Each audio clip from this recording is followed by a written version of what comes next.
নমস্কার, আপনারা দেখছেন সময় কলকাতা। সময় নিউজ নিয়ে রয়েছে আমি সৈকত। চোখ রাখবো বিস্তারিত খবরে। জলপাইগুড়িতে বড়সড় ডাকাতির ছক ভেস্তে দিল বানারহাট থানার পুলিশ। গ্রেপ্তার প্রথমে 2, পরে জিজ্ঞাসাবাদে উঠে আসে আরও এক অভিযুক্তের নাম। তাকেও আটক করা হয়েছে। ধৃতদের কাছ থেকে উদ্ধার করা হয়েছে ধারালো অস্ত্র। পুলিশ সূত্রে খবর, এরা শুধু ডাকাতির পরিকল্পনাই নয়, দীর্ঘদিন ধরে মাদক কারবারের সঙ্গেও যুক্ত। জলপাইগুড়ির ফালাকাটা থেকে চামুচি বিভিন্ন এলাকায় সক্রিয় ছিল এই চক্রটি। এখন তাদের জেরা করে তদন্তে আরও যোগসূত্র খুঁজছে পুলিশ। 3 অভিযুক্তকে ইতিমধ্যেই জলপাইগুড়ি আদালতে পেশ করা হয়েছে। আমাদের সঙ্গে এই মুহূর্তে টেলিফোন লাইনে রয়েছে আমাদের প্রতিনিধি সানি রায়। সানি, এই যে ফের একবার ডাকাতির ছক বানচাল, ধৃত 3, ঠিক কি জানতে পারছো? একদমই সৈকত, তোমাকে বলবো জলপাইগুড়ি জেলা পুলিশের বড়সড় সাফল্য। বানারহাট থানার তত্ত্বাবধানেই কিন্তু বানারহাট থানার আইসির নেতৃত্বে বিরাট পুলিশ বাহিনীর সাফল্য বলেই কিন্তু এখনো পর্যন্ত মনে করা হচ্ছে।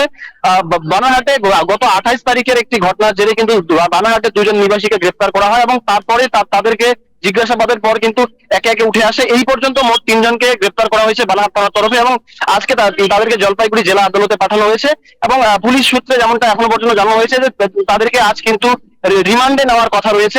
আদালতে ছেড়ে দাবি করা হয়েছে এবং রিমান্ডে নিয়ে আরো কিন্তু এই মূল চক্র কারা যুক্ত রয়েছে, কিভাবে তারা এই সমস্ত অসাধু কাজগুলো তারা করে যাচ্ছে দীর্ঘদিন ধরে।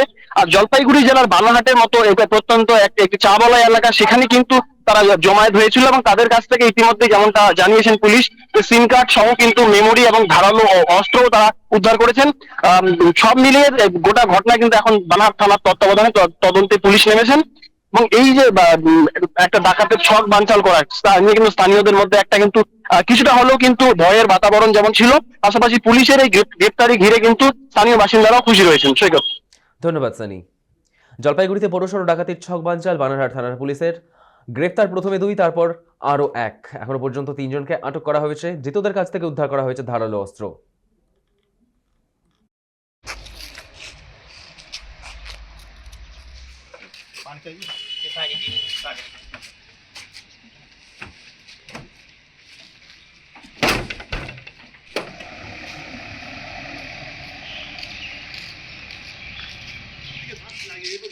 হ্যাঁ, মাস্ক লাগাবে, লাগাবে মাস্ক। হ্যাঁ, মাস্ক লাগাবে।